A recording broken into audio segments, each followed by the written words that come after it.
ibarat makna perkataan tersebut, jadi benda tu akan memakan masa lah. Jadi kita akan terus, kita ambil kefahaman. Maknanya kita dengan bahasa Melayu, lagi pula tulisan Rumi ni, kita mudah lah nak reti lah. Baik, insyaAllah.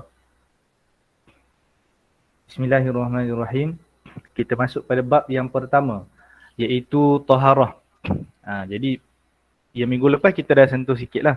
Taharah ni kemudian dia punya awal ni. Poin yang pertama dan yang kedua ni. Okey, baik. Taharah, kita faham lah. Dalam Islam ni dia ada konsep taharah, itu bersuci. Tetapi bersuci ni dia ada khusus lah.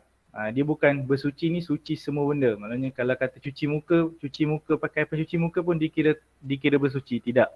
Dia khusus untuk perkara tertentu.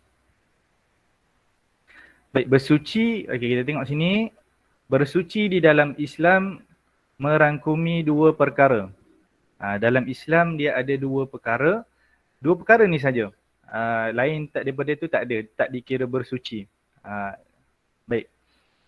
Dan lain daripada itu dikira membersihkan sahajalah. Membersihkan kan. Kata bersihkan pakaian daripada debu dan sebagainya, bukan bersuci lah. Baik. Yang dikata bersuci ni ada dua. Yang pertama bersuci dari hadas. Hadas ni. Hadas tu apa dia? Hadas tu kita faham dia satu perkara yang kotor ataupun yang dikira keji dalam sisi syarak, yang mana apabila kita berhadas kita tidak boleh menunaikan ibadat-ibadat tertentu. Itu maksud hadas. Baik, caranya apa? Kita nak sucikan dia adalah sama ada dengan berwuduk. Adalah sama ada dengan berwuduk. Itu cara kita nak bersuci. Kita berwuduk kan, baru boleh kita tunaikan semayang ataupun baru boleh kita sentuh mushaf Al-Quran. Baik. Dan juga mandi. Baik. Mandi pun boleh menyucikan diri kita daripada hadas, iaitu kalau kata contoh seseorang tu mengenai padanya hadas yang besar. Hadas kita panggil hadas akbar lah. Seperti dia dalam keadaan haid, ataupun dia dalam keadaan berjunub, ataupun dia keluar air mani. Jadi itu mewajibkan dia mandi. Baik. Kemudian tayamum. Tayamum salah satu cara untuk kita bersuci, tetapi tayamum ni dia bukan cara ataupun kita kata cara yang utama lah. Dia sebagai ganti, iaitu ganti kepada apa? Kepada wuduk dan juga mandi. Kalau kita kata wuduk dan mandi ni, dia memerlukan air. Kita tak pernah lagi tengok orang wuduk ataupun mandi guna selain daripada air lah, kan? Jadi guna air. Tetapi apabila air tiada, kita ada satu lagi alternatif, seperti mana yang Allah sebut dalam Al-Quran, fatayammamu sa'idan tayyiba, famsahu biwujuhikum wa aydiyakum. Jadi itu Allah dah bagi kita alternatif. Jadi dalil tayamum ni dah ada dalam Quran dah. Kita tak perlu nak risaulah, betul ke tayamum ni ada ke tak ada kan. Baik. Melihat kepada keadaan seseorang. Jadi kita tengok keadaan kita. Sama ada kita ni hadas besar ataupun hadas kecil. Ataupun kita ada air ataupun tak ada air. Baik. Yang kedua, bersuci daripada najis. Cara yang kedua, bersuci yang merangkumi dua perkara tu, yang keduanya ialah daripada najis. Yang pertama tadi daripada hadas. Yang kedua ni daripada najis. Najis ni pula ialah sesuatu perkara yang dikira keji ataupun dikira dia bukan kira busuk tak busuk dikira keji dalam syarak, tetapi perkara ni dia tidak membatalkan bersuci kita. Tidak membatalkan kita panggil apa? Kesucian. Tak membatalkan wuduk, tak membatalkan tak menjadikan kita dalam keadaan berhadas lah. Wuduk kita tak batal apabila ada najis ni. Tetapi najis ni dia masuk dalam syarat-syarat sembahyang. Najis ni bersuci daripada najis, dia masuk dalam syarat-syarat sembahyang. Ya. Putus tadi. Minta maaf. Dengar sampai mana tadi? Sampai kat mana ya? Tu tengok lain macam je ni kan. Baik. Yang bersuci daripada hadas tadi dah dengar dah. Dengar dah. Okey, yang kedua tu kita sambung bersuci dari najis.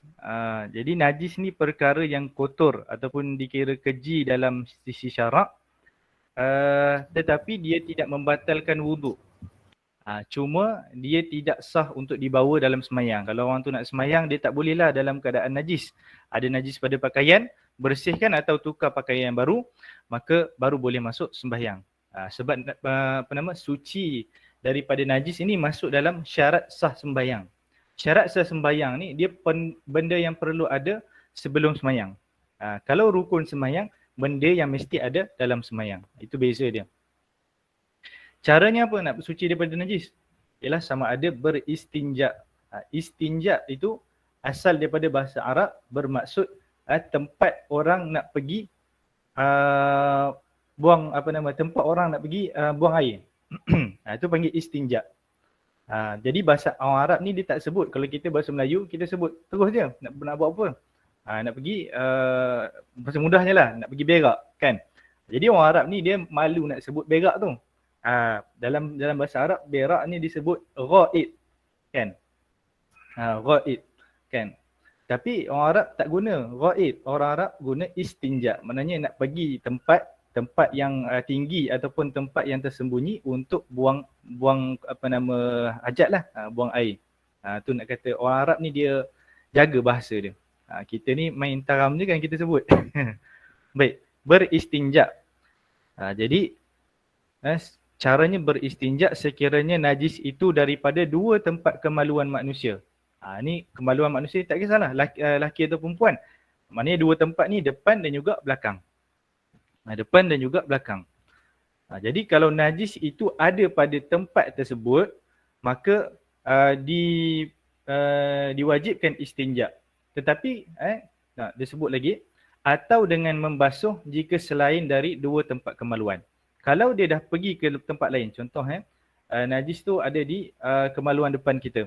Kemudian dia berpindah kepada peha. Kan katakanlah merecik ke apa ke, kita pun tak pastikan.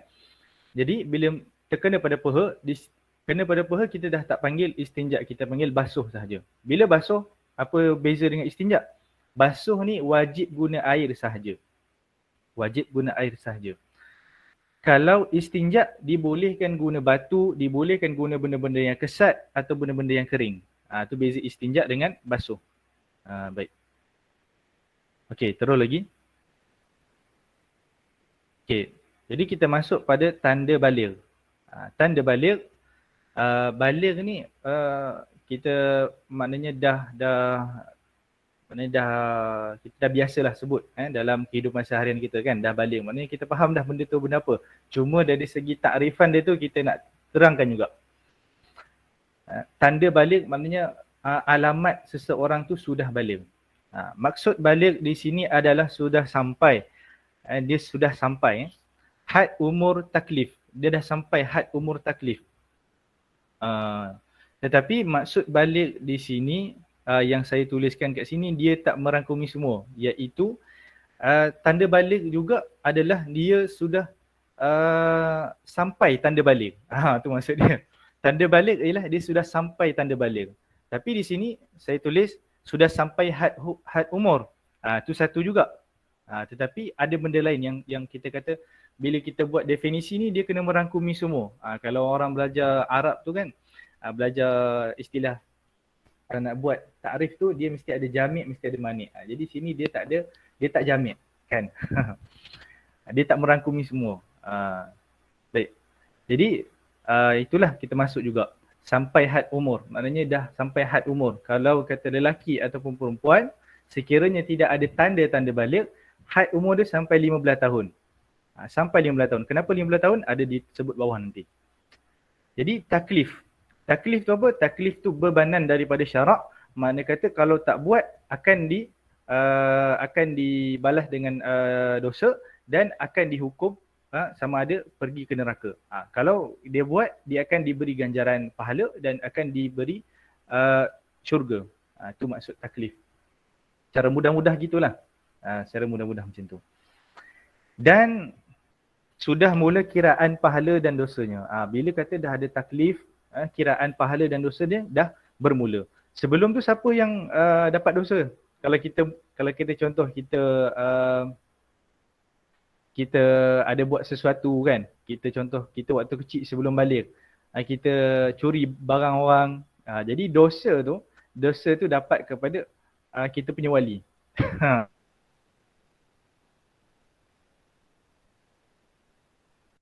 Maksud wali di sini adalah bapa lah. Bapa. Baik, jadi tanda balik. Jadi saya rasanya saya tak sebut lagi dalam sesi lepas. Dalam kitab PDF ni, beza dia, kalau kita nampak tulisan yang berwarna macam kelabu-labu sikit tu, itu adalah huraian. Bukan daripada matan ataupun teks asal kitab Arab dia. Kalau tulisan yang hitam ni, hitam betul ni, dia memang daripada teks Arab dia diterjemahkan. Jadi yang kelabu ni dia huraian sahajalah. Dia huraian yang saya letakkan lah. Kalau tak letak nanti kita kosong je tengok kan. Baik. Tanda balik ada 3 perkara. Tanda balik ada 3 perkara. Yang pertama, umur 15 tahun. Umur dia dah sampai 15 tahun. 15 tahun ni dikira macam mana? Sebab kita ni ada pakai beberapa tahun. Maknanya kalender kita ada pakai beberapa kalender. Contohnya kalender Masihi. Dan yang keduanya kalender Hijriah. Jadi nak kira mana satu? Jadi dalam syarak dikira apabila kita kata kiraan umur, kiraan mengikut Hijriah. 15 tahun Hijriah. Maknanya kalau 15, kalau kira pakai Hijriah, dia lebih cepat. Jangan kita guna kiraan Masihi. Baik. Umur 15 tahun sempurna, maknanya cukup lah bagi lelaki maupun perempuan. Baik, kita pun tertanya, kenapa 15 tahun? Jadi saya pun letakkan soalan. Mengapa 15 tahun? Kita akan fikir, kan? Kenapa 15 tahun? Kenapa tak 18 tahun? Sebab kalau kita tengok dalam Malaysia ni, kita kata maknanya dibolehkan kahwin tu 18 tahun ke atas lah, tak silap. Kalau salah tolong betulkan. Cuma kalau orang nak kahwin bawah 18 tahun, dia kena tengok lah atas dasar apa. Maknanya kena check dulu, dia tak boleh suka-suka. Tetapi syarat tak kira macam tu. Syarat tak kira macam tu. Syarat kira sampai 15 tahun, dia dah sudah ada had taklif, dah dibebani pahala dan dosa. Walaupun dia perangai macam budak-budak lagi kan. Hikmahnya kenapa? Adalah ketika itu dia sudah layak berkahwin. Umur 15 tahun dah layak berkahwin. Maknanya kalau kita tengok secara umum ataupun kita tengok pada bangsa Arab, dia punya tahap kematangan dia tu datang lebih awal. Tahap kematangan bagi bangsa Arab tu datang lebih awal. Baik. Dan juga dia mula timbul kegairahan syahwat. Umur 15 tahun ni dia dah mula ada syahwat. Dia dah mula nak suka pada orang kan. Kalau kata zaman-zaman sekolah tu, dah mula dah suka kawan sekelas kan. Dia dah ada dah timbul kegairahan tu. Kalau kata sebelum tu boleh jadi ada, boleh jadi. Cuma di sini dia tak merangkumi. Dia ada kegairahan tapi dia tak layak untuk kahwin. Maknanya gitu-gitu saja. Kemudian meningkat selera makan. Umur 15 tahun ni kata-kata secara umumnya dia dah mula ada tingkat selera makan. Jadi waktu saya sekolah dulu, badan kurus sangat. Makan banyak sekalipun badan tu tak naik. Tetapi kata dah sampai habis SPM, dia dah mula dah. Dah habis SPM tu dah mula dah kan. Mungkin daripada umur 15 tahun tu dah mula. Cuma dia secara umum macam itulah. Dia lain orang, lain lah kan. Dan ingin hidup selesa. Start 15 tahun dia akan fikir. Contohlah kan, biasanya ada kanak-kanak ni dia memikir juga. Kalau kita sebagai orang dewasa, kita tengok kanak-kanak ni nak main je, tapi bukan. Kanak-kanak ni katakan dia masuk umur 15 tahun kan, dia dah fikir nak hidup selesa. Dia tengok kan, mak ayah dia kita minta macam-macam. Nak beli mainan, nak beli macam-macam lah, nak beli telefon, nak beli motor dan sebagainya. Itu dia maksud nak hidup selesa. Start 15 tahun tu dia dah minta macam-macam. Jadi kita tak bagi kan. Sebagai mak ayah kita tak bagi. Itu maknanya tu yang dia memberontak tu. Sebab dia dah ada keinginan untuk hidup selesa. Tu. Sebab itulah antara hikmah-hikmah tu ditaklifkan. Maknanya diberi kepada dia bebanan pahala, bebanan syarak. Oleh kerana itu ikatan taklif, yakni bebanan syarak sebagai mengawal kesemua kehendak itu dari luar batas. Bila start 15 tahun, kenapa nak letak dosa, kenapa nak letak pahala pada seseorang? Untuk kawal dia. Untuk kawal dia. Baik. Setakat ni ada soalan? Kalau nak tanya, buka speaker terus. Buka speaker terus kalau nak tanya. Assalamualaikum Ustaz. Ya, saya. Saya ada satu persoalan. Ya. Ada kemungkinan ke anak lelaki yang berumur 15 tahun dah sampai umur 15 tahun dia tu, tapi dia tak sampai lagi tanda-tanda yang menunjukkan dia balik? Itu soalan pertama. Soalan kedua sambungan daripada soalan tu ialah, adakah kalau anak tersebut belum sampai umur balik walaupun dah 15 tahun, dia juga kena nilah taklif, ditaklifkan untuk dibebani dengan dosa dan pahala? Itu soalan saya. Dalam syarak dia maksimum 15 tahun. Katakanlah 16 tahun, 17 tahun masih tak nampak tanda-tanda kita kata macam tadilah kan. Tak ada tanda-tanda dia nak hidup selesa apa semua pun tetap dia kira sudah balik. Dan yang soalan kedua tadi pun tetap dia akan dikira dosa dan pahala dia. Maknanya kalau kata kita sebagai bapa, kita kena ajar dia. Sebab tu kita nak ajar anak ni bukan ajar lepas balik. Ajar sebelum dia balik. Iaitu lebih baik sebelum dia mumayyiz lagi. Kan? Tetapi syarak ajar, elok dia ajar ketika mumayyiz. Dah mumayyiz ni macam mana? Dia sudah kita panggil secara mudahnya dia boleh retilah beza baik dan buruk, ataupun kalau kata kita tunjuk arah kanan, dia nampak arah kanan, dia tahu kanan. Tunjuk arah kiri, dia tahu arah kiri. Ataupun kita bagi dia makan, kita bagi dia makanan, kemudian kita bagi dia mainan. Adakah kalau kita bagi mainan tu dia akan makan? Kalau dia makan mainan tu maknanya dia tak mumayyiz. Baik. Jadi itu maknanya kalau orang tu dia dah sampai 15 tahun, itu had dia. Itu dah limit dia. Maknanya Islam letak macam tu. Dia tak ada kalau kata orang tu dia tak matang lagi, dia lambat sikit lah. Tak. Sebab tu kita kalau sebagai bapa, kita kena ajar dia sebelum balik untuk memudahkan. Kalau kata dah 15 tahun baru nak ajar tu, dia payah dah. Tu kita kena tahu hukum tu lah supaya mudah. Baik. Boleh Boleh. Okey. Kita terus lagi. Yang kedua, ihtilam. Ihtilam ni bahasa Arab. Bahasa Arab iaitu maksudnya mimpi. Mimpi bagi lelaki atau perempuan yang kebiasaannya umur 9 tahun. Okey, baik. Betul. Ihtilam maknanya dia mimpi lelaki atau perempuan yang kebiasaannya berumur 9 tahun. Yang kebiasaan umur 9 tahun ni adalah perempuan lah. Lelaki biasanya dia atas sikit.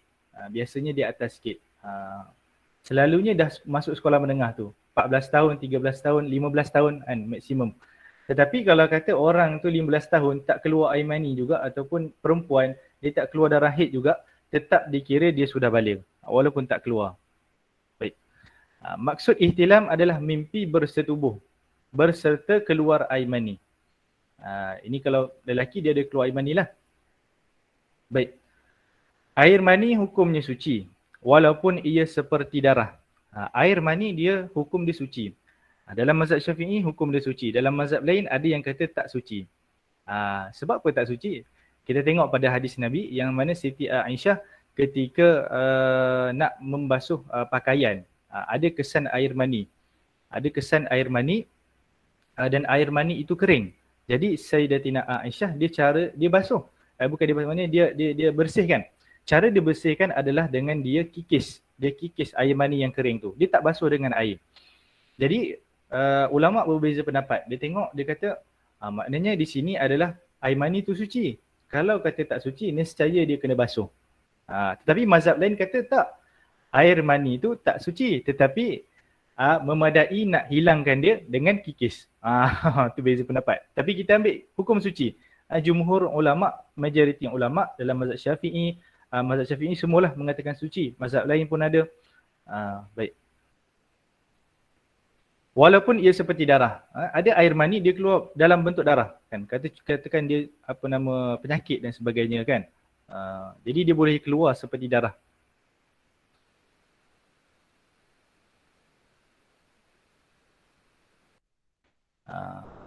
Macam mana nak tahu dia air mani perempuan tu berwarna kekuningan dan cair. Itu sifat bagi air mani perempuan. Baik. Satu lagi, sifat air mani adalah ia keluar dengan syahwat. Itu beza air mani dengan air lain. Dia keluar dengan syahwat. Maknanya perasaan kita kata bernafsu lah kan, syahwat. Dan keluar dia bertahap-tahap. Maknanya dia bukan macam kita, bahasa mudah lah, kita kencing kan. Bukan dia keluar, kalau kita kencing dia keluar je macam tu. Dia tak dia macam kita panggil apa, apa nama, tersengguk-sengguk kan. Macam kita bawa kereta, kalau kita bawa kereta manual, dia tersengguk macam tu bukan. Dia kalau kita kencing dia keluar je terus. Tapi kalau air mani ni dia macam tu. Dia sikit macam tu. Lepas keluar dia keluar lagi. Dia bukan keluar semua tu bos. Baik. Itu sifat air mani. Dan baunya, bau air mani ini seperti adunan tepung ketika masih basah. Nak tahu macam mana?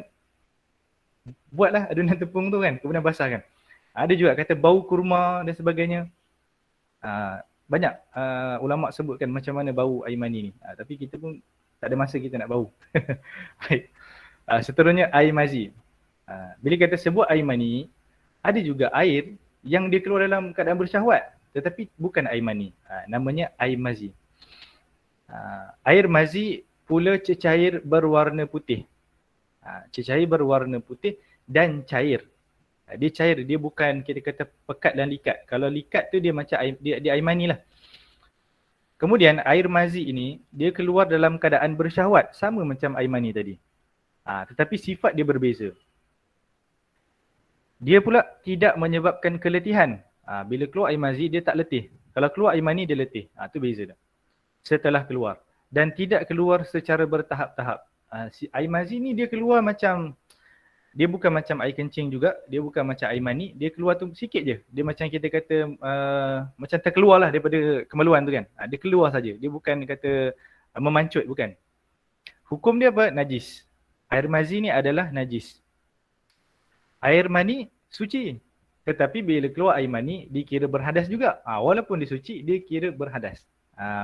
Jadi syarat kira macam tu.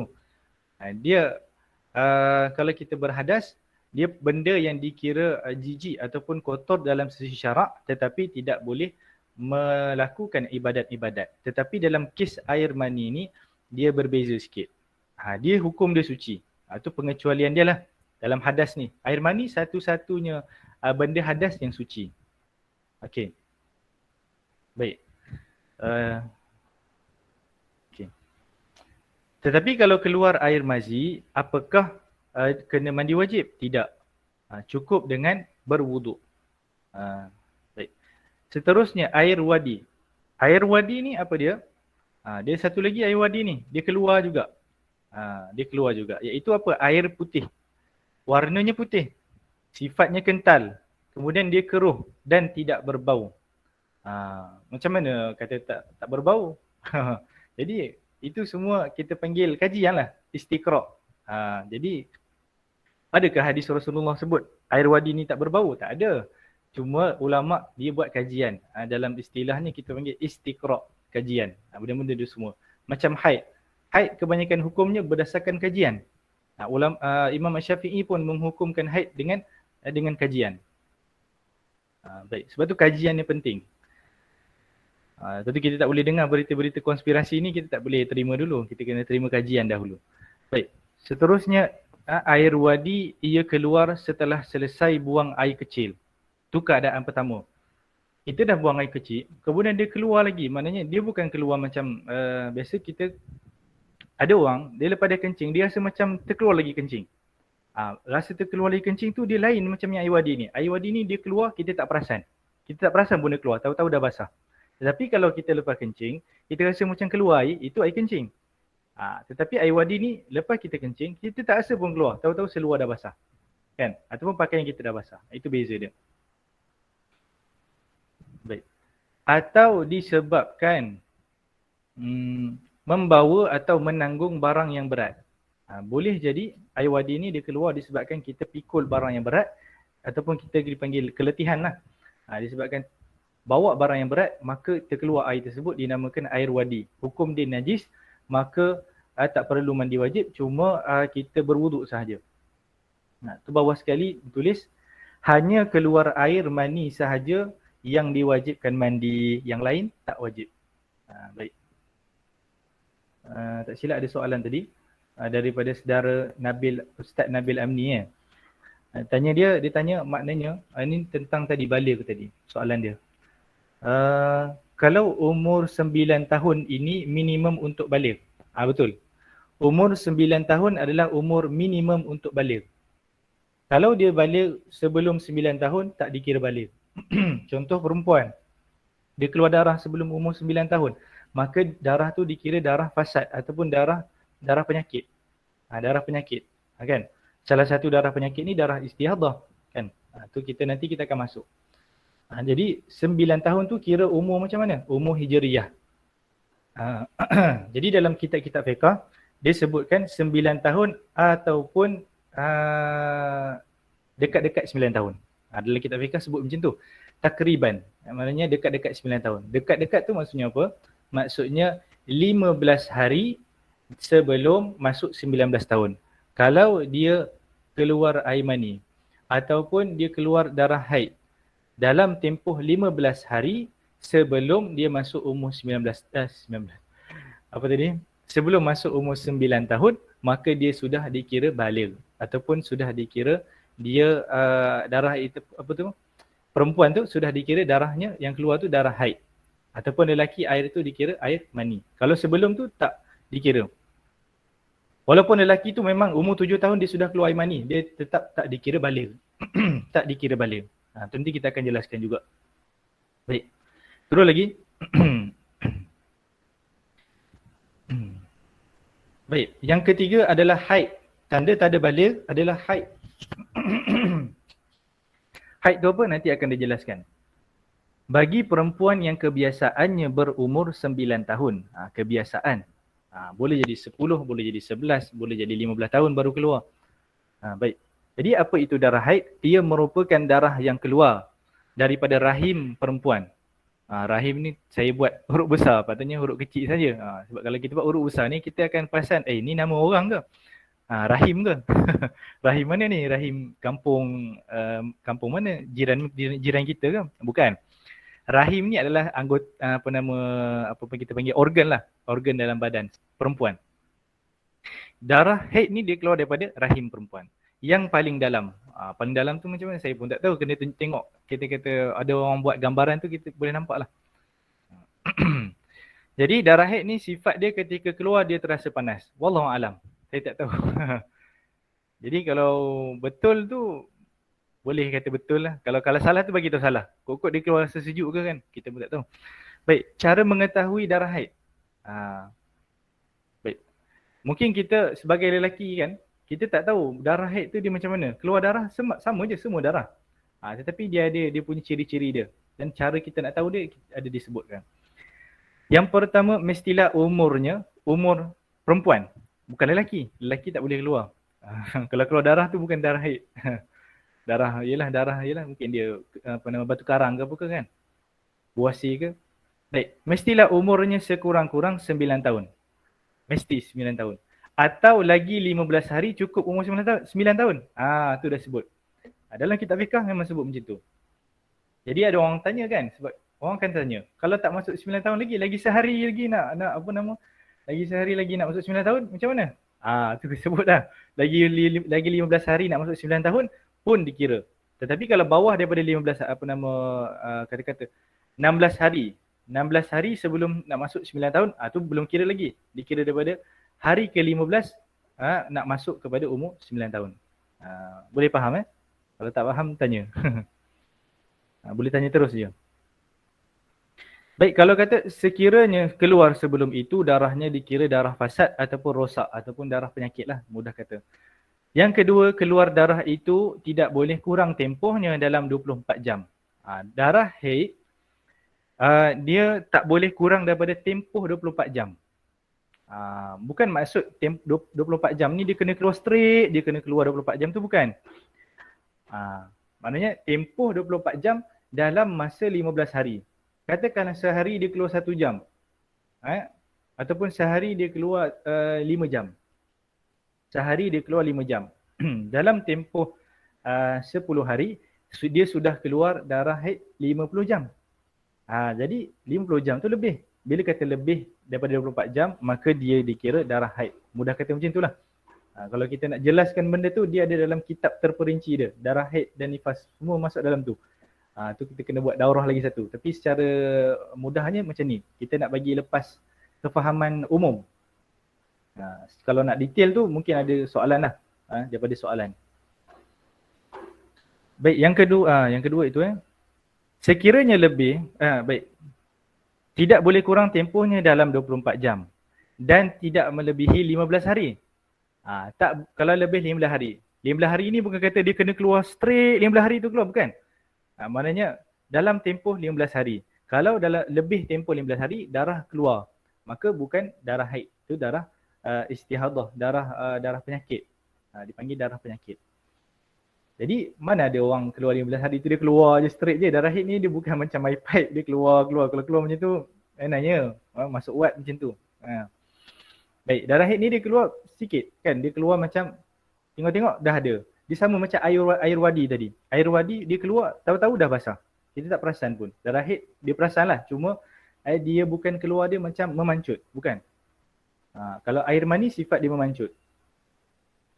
Okey, boleh faham nanti kalau kata susah nak faham ke apa, kita dah ada recording. Cuma saya tak galakkan lah kalau kita kata ada masa nak join live meeting ni, elok join supaya kita senang. Ada soalan ke apa boleh tanya terus kalau tak faham. Tapi kalau dalam record nanti dia dah tak faham dah. Tak boleh nak tanya balik dah. Okey. Terus lagi. Yang ketiga, cara nak tahu itu darah haid adalah tempoh suci antara dua haid adalah sekurang-kurangnya 15 hari. Jadi, kalau dia keluar darah haid, dia dalam tempoh 15 hari lah. Lepas hari ke-15, 16, okey, darah dia dah berhenti. Darah dia dah berhenti selama 5 hari. Bila darah dia dah berhenti selama 5 hari, maknanya dia suci setakat ni baru 5 hari. Kemudian dia keluar darah. Selepas, maknanya hari ke-6. Kalau kita kira hari ke-6 pening pula kan. Tadi 15 hari. Mana datang hari ke-6? Baik, kita mudah kira. Hari pertama sampai hari ke-15 dia ada keluar darah haid. Kemudian hari ke-16 dia berhenti. Sampailah hari ke-20 dia berhenti. 16 ke-20 berapa hari? 5 hari. Jadi dia baru suci dalam 5 hari. Hari ke-21 dia keluar darah. Hari ke-21 dia keluar darah. Maka darah tu adakah darah haid? Tidak. Dikira darah penyakit. Kerana apa? Kerana tempoh suci itu paling kurang 15 hari. Dia tak boleh bawah 15 hari. Kalau dia keluar darah tu bawah 15 hari tempoh suci, maka darah itu darah istihadah. Boleh? Laju sangat ke? Ke boleh? Boleh faham? Macam mana Ustaz Amar? Jelas ke? Ke laju sangat? Boleh insyaAllah. Boleh berkongsi. Okay, ada soalan. Okay, ada soalan boleh tanya. Tu siapa angkat tangan tu.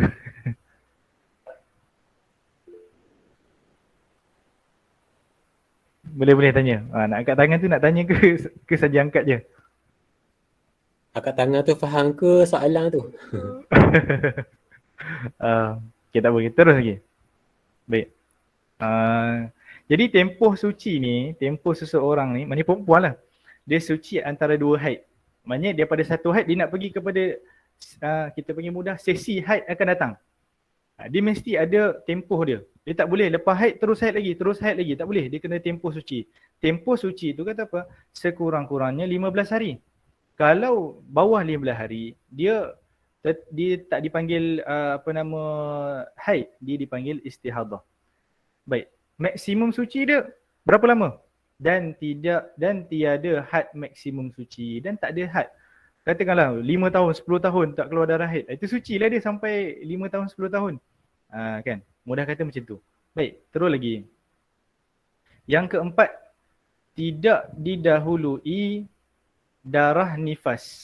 Maknanya sebelum keluar darah haid dia tak keluar darah nifas.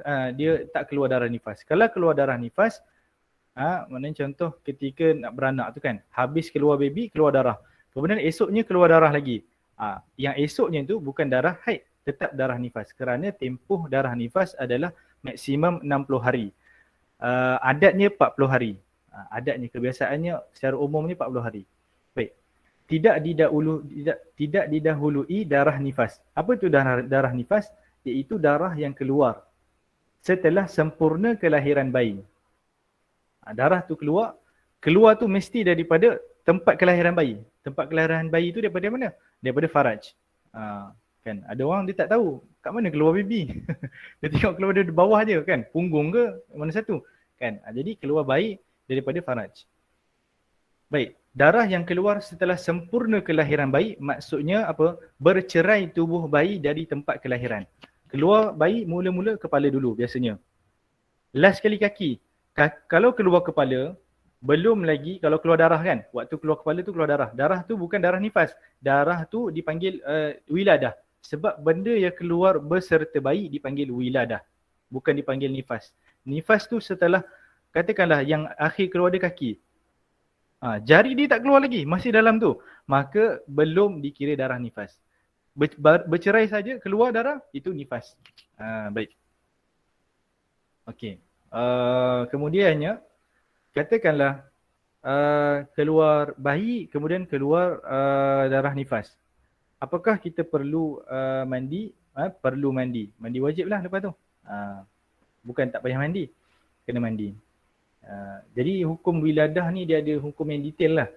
Kan? Kalau kata seseorang perempuan tu dia keluar tak ada darah, bayi tu pun kering.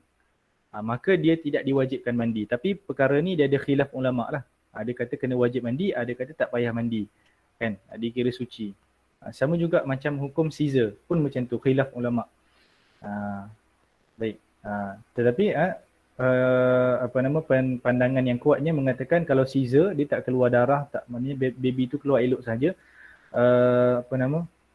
Darah nifas lah maksudnya, dia tak keluar darah nifas. Kemudian dia keluar baby tu dalam keadaan kering, makna kata itu ada ulama kata tak perlu mandi. Ada ulama kata kena mandi, tapi yang kuatnya mengatakan kena mandilah. Mandi wiladah dipanggil. Baik, terus lagi. Kalau tak faham boleh tanya. Tak faham boleh tanya. Assalamualaikum Ustaz. Waalaikumsalam. Nak tanya pasal darah haid tu tempoh 24 jam Ustaz cakap kan? Ya. Okey. Let's see lah seminggu tu dia datang hari pertama pukul jam 1 tengah hari hingga pukul 4. Kira 4 jam kan? 4 jam. Lepas tu another day dia tak datang. Okey. Hari ke-10 kalau kiraan dari hari pertama, hari ke-10 baru dia datang pula dari pukul 1 juga sampai pukul 4 kan? Kira tambah jam kan? Ya. Okey. Berapa jam tu? Okey, Baru berapa jam? lepas tu dalam seminggu tu kita puasa Ramadan. Adakah kita nak perlu ganti puasa seminggu 7 hari tu ke ataupun kira 24 jam?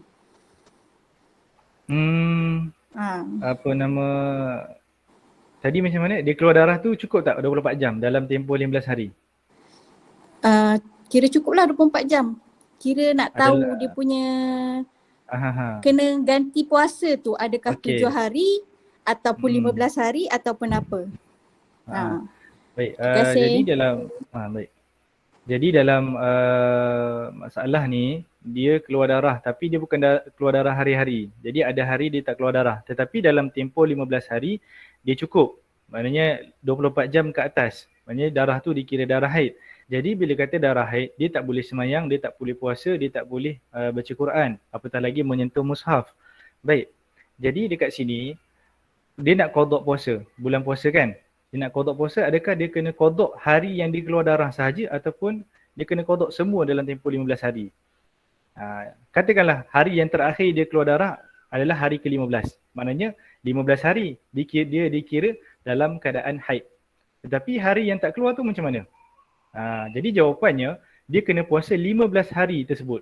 Kesemua 15 hari. Dia dikira habis sahaja berhenti keluar darah haid, waktu itu banyak tu lah dia dikira haid. Contoh kalau kata hari ke-7 dia berhenti keluar darah haid, maknanya 7 hari sajalah dia perlu qada. Kalau dia keluar last hari ke-15, maknanya 15 hari. Mudah kata macam tu. Jadi hari yang tak keluar tu, dia diistilahkan, tolong betulkan lah kalau ada ustazah-ustazah sini. Dia satu istilah tu naqaq, satu istilah tu nama dia fatrah.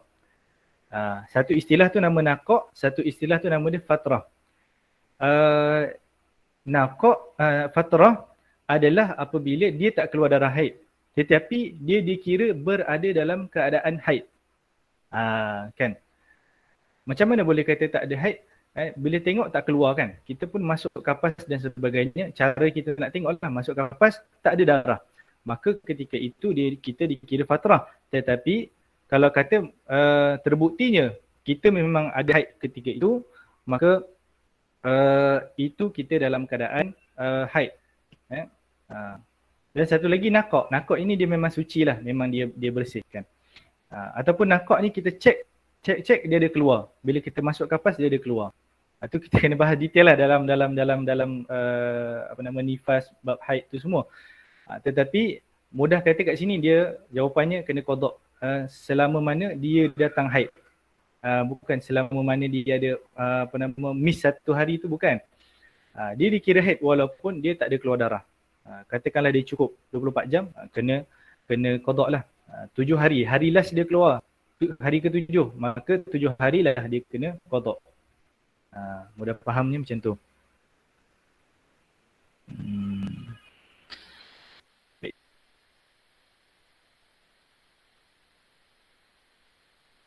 Tentang hukum yang keluar caesar, beranak melalui caesar ataupun dia keluar beranak tu tanpa keadaan, tanpa darah, dan kalau basah macam mana? Khilaf sama. Tapi kalau dia kering, khilaf. Yang sahihnya, yang muktamad ataupun kita kata pendapat yang dipakai adalah wajib mandi, tetap wajib mandi. Baik, kita masuk dalam istinja. Syarat istinja. Istinja bermaksud menghilangkan najis yang keluar daripada kubul. Kubul ni kemaluan depan. Sama ada lelaki atau perempuan, itu dipanggil kubul lah, kan? Tetapi kalau lelaki ni, kubul tu dipanggil hasyafah. Tapi kalau perempuan dipanggil faraj. Atau dubur. Dubur ni kemaluan belakang lah. Semua manusia ada, tak kira lelaki ke perempuan ke, kan? Semua ada dubur. Baik, sama ada menggunakan air. Apa yang sama ada menggunakan air ni? Tiba-tiba sama ada menggunakan air. Maknanya menghilangkan najis tu sama ada menggunakan air. Tu kita nak faham perkataan tu. Jadi kita baca kitab ataupun kita baca buku sekalipun, kita kena faham ayat dia tu. Tiba-tiba dia keluar sama ada. Apa yang sama adanya? Kan? Kita hilang punca. Jadi kita rujuk kataan sebelum dia kait dengan apa? Kait dengan menghilangkan najis. Hilangkan najis tu sama ada guna air, batu, atau benda yang kesat yang kering. Kalau benda terkusat, walaupun benda terkusat tetapi basah, tak boleh guna. Baik, kita sentuh dulu tentang guna air. Guna air mestilah air mutlak, tak boleh guna air teh. Guna air teh, kan? Air tak ada, kan? Katakan Selangor tak ada air, Syabas buat problem, kan? Jadi kita tak ada air, kita guna air teh. Kita istinja guna air teh. Adakah memadai? Tak memadai. Kena guna air. Kalau kata tak ada air, guna batu. Batu ada, kan? Sekarang kita batu sebenarnya banyak kalau kita perasan lah. Kalau kita keluar rumah je ada batu. Kan? Kita tengok batu tu kat mana? Kat jalan raya. Jalan raya semua ada batu. Korek je lah, kan? Tapi kalau kita tengok kita tengok kalau orang dia korek jalan tar tu, kan? Kita tengok pelik lah, kan? Tapi kata kat sini batu, batu tu dia ada syarat-syarat dia, kita akan sebutkan nanti. Atau benda yang kesat yang kering. Disebut dalam kitab, buluh buluh kita boleh tak guna untuk istinja? Jadi jawapan dekat sini boleh dan tak boleh. Tak boleh, maksud tak boleh iaitu buluh, kalau kita tengok permukaan luar dia, kalau hijau tu, dia sifat dia licin. Dia bukan kesat. Sifat buluh dia licin. Tetapi bahagian dalam dia, yang kat dalam tu kesat. Kan? Jadi orang kalau dia tersesat dalam hutan, dia boleh guna buluh tu tak ada masalah. Tetapi kena tengok, dia nak guna tu bahagian luar ke ataupun bahagian dalam. Kalau dia guna bahagian luar, yang permukaan luar yang kali hijau tu tak dibolehkan untuk istinja. Tetapi kalau guna bahagian dalam, faham bahagian dalam buluh tu, yang kesat tu, kan? Itu dibolehkan. Maknanya kena potong dulu buluh tu, kerat dulu, kerat dua dulu, belah dia, baru boleh guna bahagian dalam. Tu boleh. Ataupun tisu lah, kita mudah pakai tisu kan. Jadi kita pun tengok, ada orang macam kita perasan lah kan, orang-orang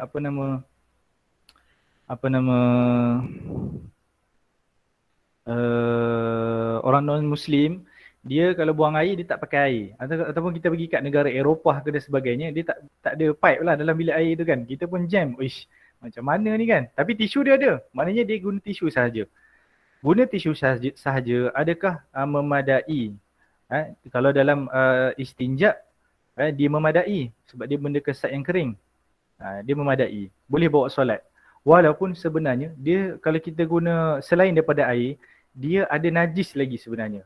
Najis tu dipanggil najis hukmi. Apa tu najis hukmi? Najis hukmi ni najis yang kita tak nampak, kita tak bau, tapi kita tak bau dan dia tak ada rasa lah. Kan, tak ada warna, tak ada bau, tak ada rasa. Tapi dia panggil najis hukmi. Maknanya dia ada kesan dia. Kan, kesan dia. Baik. Baik. Jadi, kalau kita istinja, walaupun dikira ada najis hukmi, tetap boleh kita dikira suci lah. Dikira suci walaupun ada najis. Dia dimaafkan. Tetapi kalau najis tu ada dekat peha, kita pakai tisu, kita lap je macam tu tak dimaafkan. Cuma ada kitab menyebutkan, ini khusus untuk batu. Batu, sekiranya batu tu boleh menghilangkan kesan najis, maka ia dikira tidak bernajis lah. Kalau kata kena kat peha kan, tu tak ada masalah. Tapi kalau istinja ni dia khusus untuk pada kemaluan tu kata tadi, kemaluan depan atau kemaluan belakang. Kalau pada peha, dia kena guna air sahaja, tak boleh guna batu. Cuma kalau kata itu dalam keadaan darurat, tak ada masalah lah. Dalam keadaan darurat, itu ad-daruratu tubihul mahzurat, itu tak ada masalah kan. Benda yang darurat, dia boleh membolehkan kita buat perkara yang diharamkan. Baik. Okey, terus lagi. Fasal syarat sah bersuci dengan batu iaitu istinja ada 8. Yang pertama, jumlah batunya 3 ketul. Jumlah batu mesti ada 3. Sebab apa kena ada 3? Sebab 3 batu, 3 permukaan. Baik. Nanti kita tanya, kalau satu batu ada 3 permukaan boleh ke tidak? Nanti kita akan tengok. Sekiranya masih ada najis setelah menggunakan 3 ketul batu, wajib menambah sehingga hilang najis. Wajib tambah batu tu sampai hilang najis. Kalau kata 3 ketul batu tak hilang juga, tak dikira bersuci, tak memadai. Walaupun syarat dia 3 ketul batu. Tetapi kalau tak hilang juga, wajib tambah. Kan, wajib tambah sehingga hilang. Dan disunatkan untuk kita hujung last kita cuci guna batu tu ialah pada basuhan yang ganjil. Katakanlah basuhan ke-6 kita sudah bersih dah. Tetapi disunatkan kita basuh lagi sekali supaya diganjilkan. Supaya diganjilkan. Itu disunatkan. Tetapi kalau dah ganjil dah, kalau dah suci dengan bilangan yang ganjil, maka tak perlu lagi kita nak ganjilkan lagi. Tak perlu lagi. Dah tak perlu dah. Tak jadi sunat. Boleh faham? Baik, dibolehkan beristinja sebanyak 3 kali menggunakan satu ketul batu yang mempunyai 3 penjuru. Boleh guna satu ketul batu yang ada 3 sudut. Boleh boleh guna satu ketul batu yang ada 3 permukaan. Itu tak ada masalah. Dibolehkan juga menggunakan satu batu yang ada 1 penjuru. Boleh. Boleh guna satu batu ada 1 penjuru. Macam mana tu? Kan? Mungkin dia berbentuk bulat. Kalau bulat dikira 1 sudut. Tetapi syaratnya apa? Kalau nak guna satu batu yang ada 1 penjuru, 1 sudut, syaratnya mestilah dibasuh batu tersebut setiap kali selepas 1 kali cucian. Lepas guna sekali, basuh. air. Lepas tu dah boleh guna air kan? Kenapa tak guna air terus? Jadi sebenarnya syarak dia galakkan kita guna dua-dua, batu dan juga air. Nanti kita akan sebutlah. Maka dicuci batu tersebut sebanyak 3 kali. Tu maksudlah dia. Tu maksudnya. Jadi kita disunatkan, afdalnya kita guna dua-dua, air dan batu. Walaupun kita guna batu sebenarnya boleh dah kan, dikira suci dah. Tetapi kan kita tengok tadi, walaupun guna batu, najis hukmi, kesan najis tu tetap ada. Tetapi dimaafkan. Syarak dia bagi kelonggaran macam tu. Jadi disebabkan itulah afdalnya kita tambah dengan air. Sebab air ni dia akan hilangkan ain najis, iaitu diri najis, iaitu rupa, bau, warna dan rasa najis. Dan juga air ni dia menghilangkan kesan najis. Sebab tu air ni benda yang sangat, maknanya benda yang Allah ciptakan dia sangat hebat lah kan. Baik. Kemudian kalau jadi caranya nak guna batu dulu ke ataupun nak guna air dulu? Afdalnya guna batu dulu, kemudian baru guna air. Sebab apa? Kalau kita guna air, najis hukmi itu dah hilang. Apa guna lagi untuk kita guna batu ataupun benda-benda kesat? Disebabkan itulah afdalnya adalah kita guna batu dulu, kemudian baru kita guna air. Jadi kita pun tanya kenapalah kan, susah payah. Jadi itu syarat letakkan macam tu. Kita nak bersihkan diri itu apabila semakin kita guna, maknanya kita bersungguh dalam membersihkan sesuatu tu, maknanya lebih banyak pahala dia. Bukan kita nak kira payah tak payah tu belakang kira, tapi dari segi kesungguhan kita tu, maknanya kita kalau mampulah, maknanya dilebihkan pahala untuk kita. Yang kedua, membersihkan najis.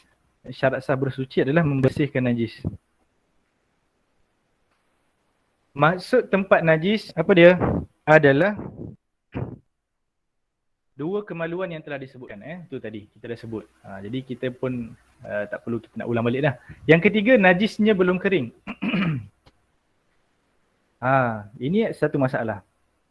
Kalau najis tu belum kering, baru boleh istinja. Kalau dah kering, tak payah dah, guna air sahaja. Tu disebut bawah ni. Jika sudah kering, hanya wajib menggunakan air, tidak perlu menggunakan selain air. Dan yang keempat, najis belum berpindah tempat. Tu saya sebut tadi, kalau najis tu kan, najis tu mestilah najis daripada diri kita. Kan, bukan najis orang lain. Kalau najis orang lain, kita tak perlu istinja, kita basuh saja. Ini kalau kata najis daripada kita, dia berpindah. Contoh kena kat peha.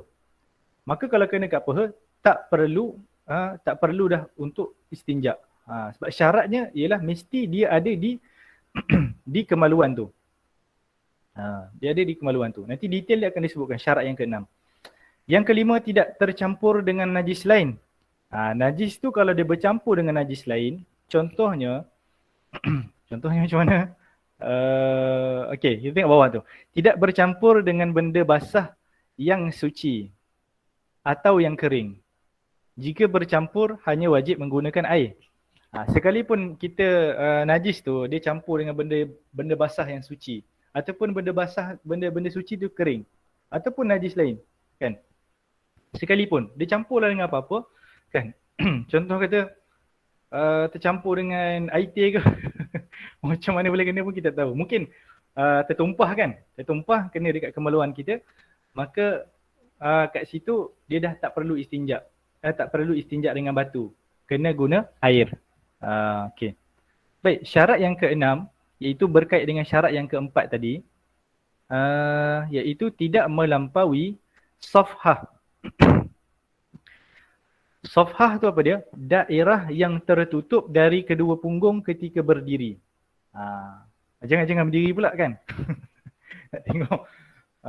Ketika kita berdiri, yang tertutup, yang tutup, bukan yang terbuka. Yang tertutup itu dikira safhah. Maka kalau najis masih berada dalam kawasan situ, maka perlu istinja. Tetapi kalau dia dah keluar, dia dah dekat belakang punggung ke apa ataupun dekat peha, maka tak perlu guna batu dah, guna air sahaja. Itu maksud safhah. Kan? Itu maksud safhah. Itu kawasan yang tertutup dari kedua punggung ketika berdiri. Dan hasyafah. Hasyafah ni kemaluan lelaki. Apa maksud hasyafah? Iaitu daerah kawasan kuncup yang nampak dari zakar lelaki setelah dia khitan. Khitan tu maksudnya kita bersunat lah.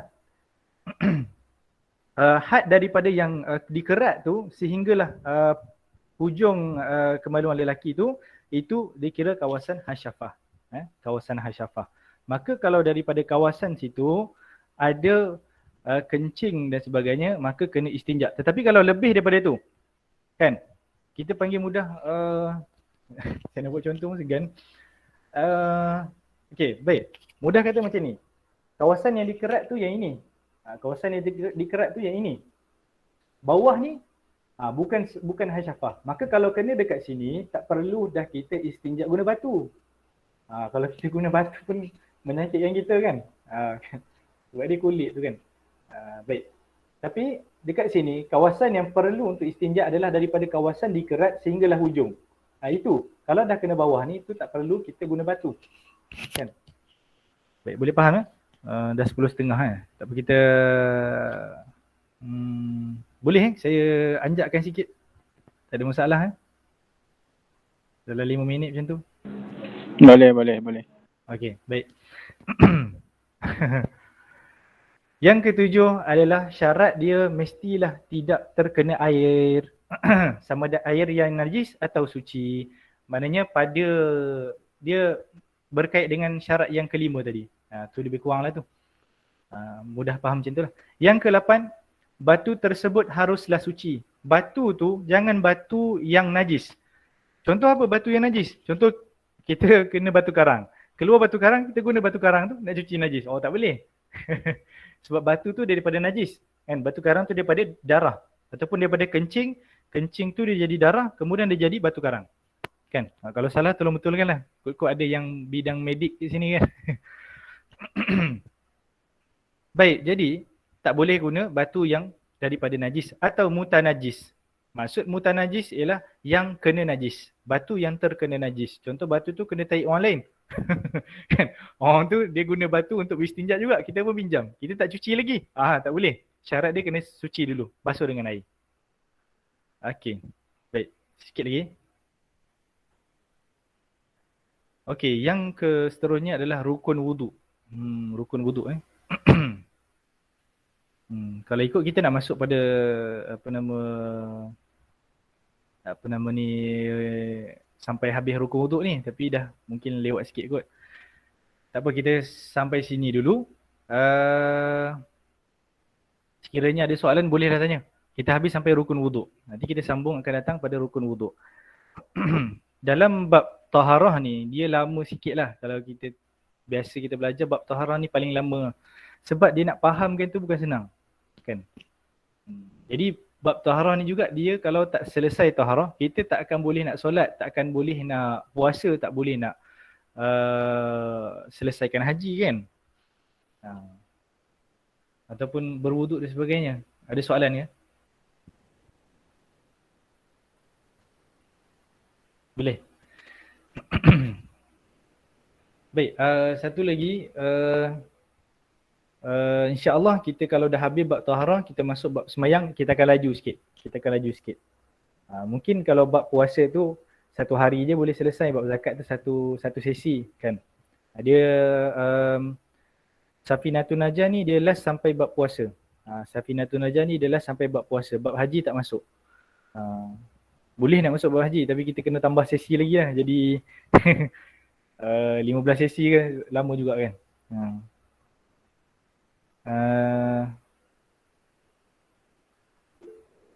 Baik. Ada soalan Ada soalan, boleh tak terangkan cara bagaimana hendak mengangkat hadas besar jika seseorang tu seluruh badan dia melecur terbakar? Allah Akbar. Ada ke orang yang terbakar, melecur terbakar kat sini ke? Ada? Tak ada Soalan saja. Soalan je tu. Baik. Katakanlah, dia boleh jadi, tak mustahil benda tu. Bila dia terbakar, dia melecur, dia mungkin dia akan balut badan dia, seluruh badan. Jadi dia tayamum sahaja. Tayamum tu sekali je. Mudah kata macam tu lah, tayamum je. Tayamum sapu tanah dekat muka, kemudian sapu tanah dekat tangan kanan dan tangan kiri. Tayamum sahaja. Solat dia kena qada tak? Solat dia tak kena qada. kalau tak ada najis pada bawah balutan tu. Contoh apa? Najis kalau kita terbakar, darah keluar kan? Katakan darah keluar, darah tu najis. Kalau darah tu banyak, tak dimaafkan, kita balut, kemudian kita tayamum. Kita tayamum dalam keadaan berbalut, kemudian dalam keadaan seluruh badan kita tak boleh kena air. Kemudian satu lagi, bawah balutan tu ada najis ataupun katakan pada balutan pun ada najis. Kan? Contohlah, kita katakan bila orang tu dia melecur, dia kena guna najis untuk balut badan dia supaya najis tu lega sikit. Pun samalah keadaan macam tu. Jadi kalau dia guna najis, dia tayamum, kemudian dia semayang, solat tu wajib qada. Tetapi kalau bawah balutan tu atau pada balutan tu tak ada najis, dia tak perlu qada. Tu maksudnya. Lagi satu, lecuran. Bila kita terbakar, dia ada melecur-melecur ni. Kita kata air nanah apa semua tu, itu najis. Tetapi air nanah tu semua adalah najis dimaafkan. Sama seperti jerawat, sama seperti darah kutu tu termasuk najis yang dimaafkan. Itulah jawapan dia. Boleh ya? Memadai? Boleh insya-Allah. Kini setiap kali tu solat tu kena tayamum tau. Setiap kali.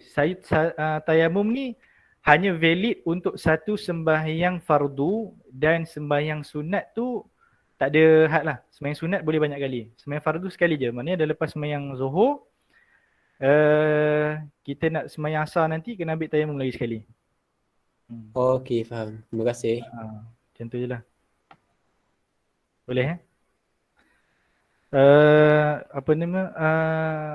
untuk makluman, grup yang saya letak dalam ni, saya akan ubah dia kepada setting boleh kita boleh komen lah.